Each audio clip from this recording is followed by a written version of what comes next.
തമിഴ്നാട് ശിവഗംഗ ജില്ലയിലെ കാരൈക്കുടിക്ക് സമീപം കുന്റാക്കുടി ഷൺമുഖനാഥൻ ക്ഷേത്രത്തിലെ പ്രമുഖ ആനയായിരുന്നു സുബ്ബുലക്ഷ്മി. 1971-ലാണ് സുബ്ബുലക്ഷ്മി ക്ഷേത്രത്തിലെത്തുന്നത്. അന്നുമുതൽ കാരൈക്കുടിക്കാരുടെ പ്രിയപ്പെട്ടവളായി. ക്ഷേത്രത്തിലെത്തുന്ന ഭക്തർ സുബ്ബുലക്ഷ്മിയുടെ ആശീർവാദം വാങ്ങാതെ അവിടെ നിന്നും പോകാറില്ല. ആനയ്ക്ക് സമ്മാനമായി പഴവും നാളികേരവും മറ്റുമായി കുഞ്ഞുങ്ങളടക്കം ഭയമില്ലാതെ അടുത്തെത്തുമായിരുന്നു.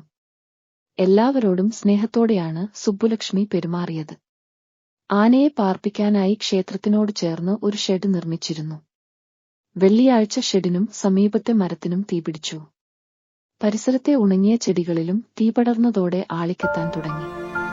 ഈ സമയം ഷെഡിനകത്ത് ചങ്ങലയിൽ തളച്ചിട്ടിരുന്ന സുബ്ബുലക്ഷ്മിയുടെ ദേഹത്തും തീപടർന്നിരുന്നു. ചങ്ങല പൊട്ടിച്ച് ഓടിയെങ്കിലും സുബ്ബുലക്ഷ്മി അല്പദൂരമെത്തിയപ്പോഴേക്കും തളർന്നു വീണു. വേദനയിൽ തുമ്പിക്കൈ ഉയർത്തിക്കൊണ്ട് നിലത്തു വീഴുന്ന സുബ്ബുലക്ഷ്മിയുടെ ചിത്രം ആനപ്രേമികളെ മാത്രമല്ല ദുഃഖത്തിലാഴ്ത്തുന്നത്.